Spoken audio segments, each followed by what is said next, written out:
watching this video, and it's not on Cyrax and Flyrax's channel, please tell a member of staff. We reserve the right to instruct our lawyers to insist on the death penalty for copyright infringement. The next step after the Vril flying saucers was the Honeyboo series of craft. By 1939 the SS had produced the RFC-5, which it called the Honeyboo 1. In August 1939, the machine made its maiden flight, and proved its viability. The early Honeyboo 1 craft, of which 2 prototypes were constructed, were 25 meters in diameter, had a crew of 8, and could achieve the incredible initial velocity of 4,800 kilometers, but at low altitude. Further enhancement enabled the machine to reach 17,000 kilometers. Flight endurance was 18 hours. To resist the incredible temperatures of these velocities, a special armor called Victolan was pioneered, specifically for both the Honeyboo and Vril series of disc craft.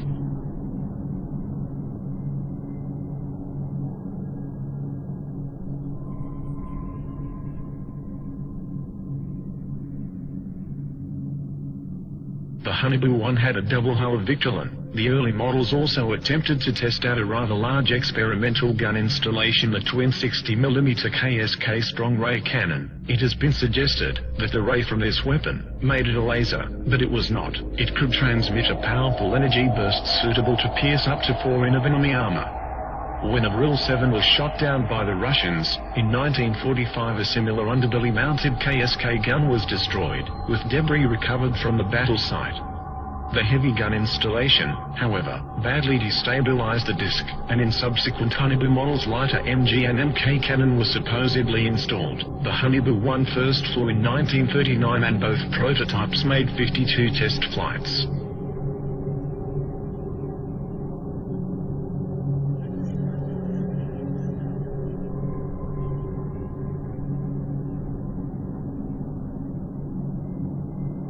In 1942, the enlarged Honeyboo 2, which was 26 meters diameter, was ready for flight testing. This disc had a crew of 9, and could also achieve supersonic flight of 6,000 to 21,000 kilometers with a flight endurance of 55 hours. Both it and the further developed 32-meter diameter Honeyboo 2 had heat shielding of 2 hulls of Victolan.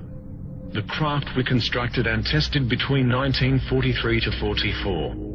The craft made 106 test flights. By the end of 1940, the Honeyboo 2 had entered service as a reconnaissance aircraft, and there is certainly photographic evidence to support this. For example, one was caught on camera near Antarctica in 1940. The design of the Honeyboo 2 should be noted for future reference. Whatever their exact nature, it appears confirmed that a range of alternative design aircraft were by now on the drawing board, or hovering above the ground. Some of these designs proved worked, and successes were being reported. On 17 April 1945,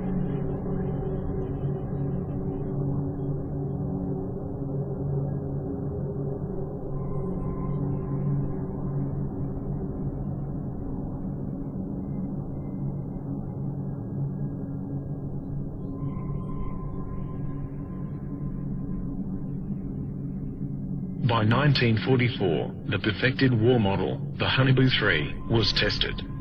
2 prototypes were built. These massive machines, several stories tall, were crewed by 20 men. They were also capable of hypersonic speed beyond 21,000 kilometers. The SS had intended further plans for a 120-meter diameter Honeyboo 4 were in the works, but no such craft is known to have been constructed before the end of the war.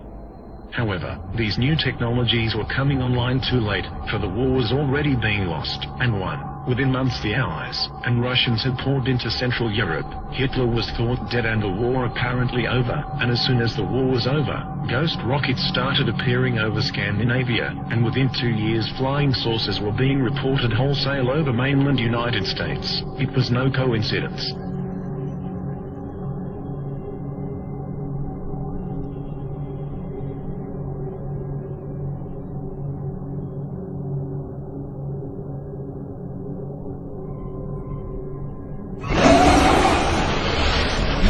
Templos. Templos.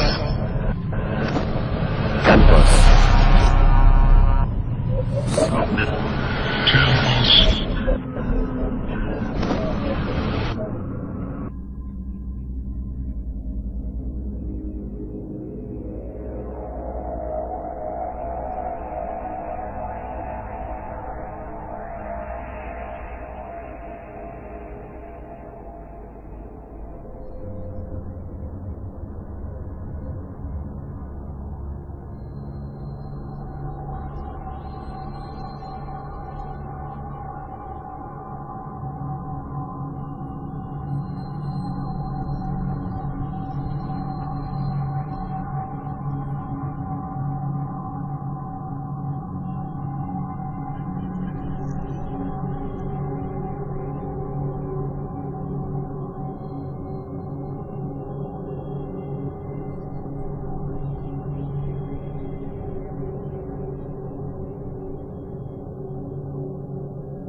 Taliquan, Taliquan, Taliquan, Taliquan, Taliquan, Taliquan, Taliquan, Taliquan, Taliquan. The elders. The new believers.